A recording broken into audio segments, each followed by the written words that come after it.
आज देश का किसान हमारे कृषि मंत्री की तरफ देख रहा है।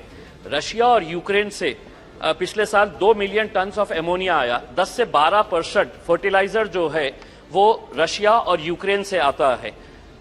इस साल जो है फर्टिलाइजर की जो प्रोडक्शन हुआ है इस देश के अंदर वो कम हुआ है, चूंकि रशिया और यूक्रेन से ना तो हमें पोटैश और अमोनिया बराबर से आ रहा है और ना फर्टिलाइजर ये सप्लाई कर पा रहे हैं। अब ऐसे हालात के अंदर हम किसानों के जरिए आपसे ये पूछना चाहते हैं कि सरकार इस देश के किसानों को यह आश्वासन दे कि प्राइस कंट्रोल भी रहेगा और फर्टिलाइजर हो, पेस्टिसाइड्स हो, सीड्स हो, इसका सप्लाई भी रेगुलर रहेगा। मैं महाराष्ट्र से आता हूं। आज ही महाराष्ट्र के कृषि मंत्री ने ये अपना ठिकरा आपके ऊपर भेज दिया है कि हमने केंद्र सरकार को बोल दिया है कि हमको फर्टिलाइजर सप्लाई करे करके।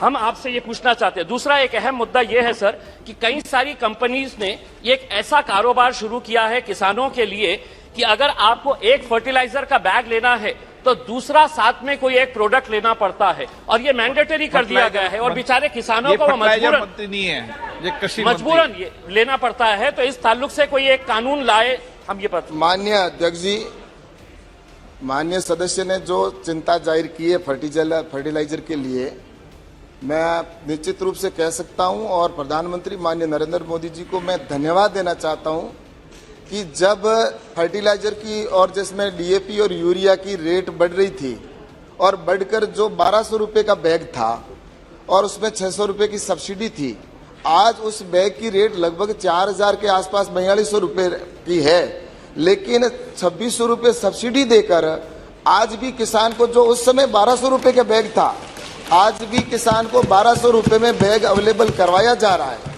तो ये प्रधानमंत्री जी ने आज जितना एक बैग की जगह 3 बैग के बराबर तो 2 बैग के बराबर सब्सिडी दे रही है, तो ये प्रधानमंत्री जी नरेंद्र मोदी जी की दूरदर्शिता और किसानों के प्रति कमिटमेंट है और उसी की वजह से इतनी सब कुछ होने के बावजूद भी ये व्यवस्था की गई है और भविष्य में भी किसान के साथ में किसी प्रकार का नरेंद्र मोदी जी की सरकार अन्याय नहीं होने देगी। फर्टिलाइजर की आवश्यकता पड़ेगी, चाहे कहीं से भी लाना होगा, हम किसानों को बराबर करवाएंगे।